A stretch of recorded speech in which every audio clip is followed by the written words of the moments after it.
अस्सलामुअलैकुम। City 5 TV के साथ मैं हूं जवेरिया नियाज। सबसे पहले हेडलाइंस।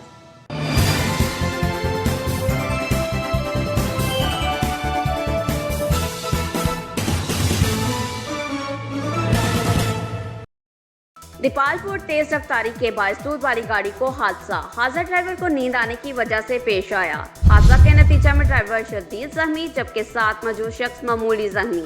गाड़ी की टैंकी में मौजूदा 3000 लीटर दूध बह गया। जख्मियों को तिब्बी इमदाद के बाद THQ अस्पताल मुंतकिल कर दिया गया। मज़ीद तफसीलात जानेंगे अपने नुमाइंदे सज्जाद हुसैन से। जी बिल्कुल, दीपालपुर तेज रफ्तारी के बायस दूध वाली गाड़ी को हादसा ड्राइवर को नींद आने की वजह से पेश आया। हादसे के नतीजा में ड्राइवर शदीद जख्मी जबकि उसका दूसरा साथी मामूली जख्मी हुआ। गाड़ी की टैंकी में मौजूद 3000 लीटर दूध बह गया। जख्मियों को तिब्बी इमदाद के बाद THQ अस्पताल मुंतकिल कर दिया गया।